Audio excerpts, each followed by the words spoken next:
Les mensonges du libéralisme. Le libéralisme apportait-il plus de choix, et de meilleurs prix aux consommateurs?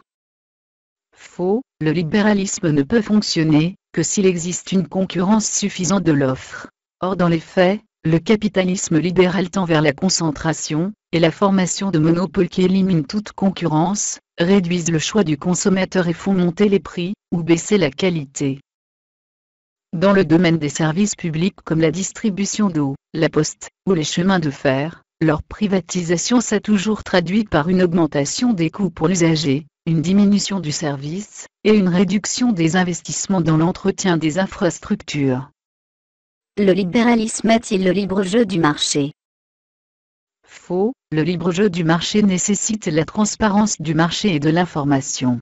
En réalité, à cause des pratiques d'opacité, et de l'inégalité dans l'accès à l'information, le consommateur ne peut choisir en connaissance de cause.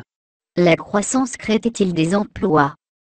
Faux, la croissance crée des emplois dans un premier temps, mais elle sert surtout à financer les restructurations et les délocalisations. Au bout du compte, elle détruit davantage d'emplois qu'elle n'en crée. Seul le marché est-il apte à déterminer le juste prix des matières premières, des devises, ou des entreprises? Faux, les marchés sont essentiellement guidés par la spéculation, et la recherche du profit à court terme. Les fluctuations des cours sont souvent irrationnelles, excessives, et soumises à la manipulation. Ces oscillations excessives des cours sont destructrices, provoquant ruine et faillite dans l'économie réelle. Mais dans le même temps, ces oscillations sont aussi génératrices de profits pour les spéculateurs. Encore le principe des vases communicants. L'entreprise crée-t-elle des richesses? Est-elle la source de la prospérité des pays et de leurs habitants? Faux, le plus souvent, les entreprises ne créent pas de richesse, car la valeur créée est inférieure au coût réel des ressources utilisées ou détruites, si on prend en compte le coût environnemental et humain, ainsi que le coût réel des matières premières non renouvelables. Le profit des grandes entreprises est en réalité prélevé sur la nature, saccagée par l'exploitation, l'urbanisation et la pollution, ou vampirisé sur d'autres acteurs économiques. Sur les salariés qu'on aura licenciés pour économiser des coûts, ou augmenter la productivité, ou dont on aura réduit la rémunération ou la protection sociale. Sur les consommateurs qui doivent payer plus, pour une qualité ou une quantité moindre. Sur les fournisseurs, en particulier sur les producteurs de matières premières minières ou agricoles.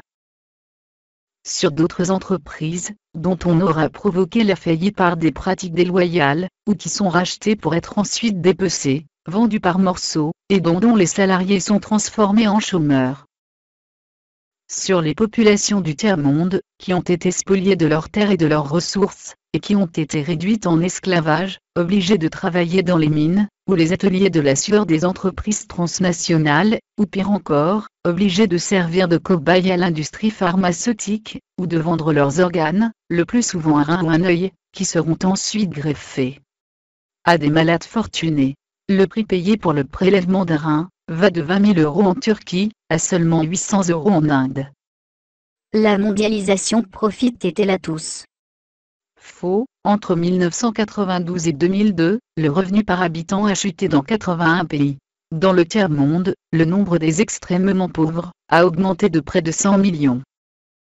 Les 225 personnes les plus riches du monde cumulent un patrimoine global de 1000 milliards de dollars, l'équivalent du revenu annuel des 3 milliards de personnes les plus pauvres de la planète, soit 47% de la population mondiale. Le libre jeu du marché crée-t-il, par lui-même les conditions de l'équilibre? Faux, le libre jeu du marché produit l'équilibre uniquement en moyenne sur une longue période.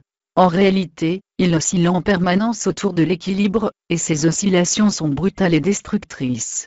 Une économie libérale entraîne un environnement économique instable, qui prive les individus de toute sécurité, les obligeant à s'adapter sans cesse aux aléas de la conjoncture, et aux restructurations économiques. Or comme toute vie biologique, l'être humain a besoin d'un minimum de stabilité de son environnement. Le libéralisme est donc contraire à l'homme et à la vie dans son ensemble, le libéralisme ayant aussi, pour conséquence l'exploitation sauvage de la nature, et la pollution généralisée de l'écosystème. Le libéralisme est le seul choix possible, sous peine de s'isoler du monde. Faux, certes, un pays court le risque d'une délocalisation accrue des entreprises, s'il ne va pas dans le sens de leurs désirs. Du fait de la mondialisation, les salariés occidentaux sont désormais en concurrence avec les salariés de l'Inde ou de la Chine. Tant qu'il y aura le moindre profit à réaliser en délocalisant, les entreprises iront au plus offrant, dans le pays où elles trouvent les lois sociales et environnementales les moins contraignantes. Mais s'il en est ainsi, c'est parce que nos gouvernements se sont entendus pour créer ces conditions, en appliquant simultanément, dans tous les pays les déréglementations prônées par l'idéologie libérale. Ils ont réalisé la mondialisation uniquement, dans un sens favorable aux entreprises, sans la contrepartie d'une mondialisation au niveau des lois de protection sociale et environnementale. La mondialisation néolibérale est résolument dissymétrique. Cette absence apparente de choix revient de fait à une dictature des entreprises. Accepter cette dictature, c'est renoncer au pouvoir souverain des États et des représentants élus du peuple. C'est donc renoncer à la démocratie, et accepter à terme un esclavage généralisé.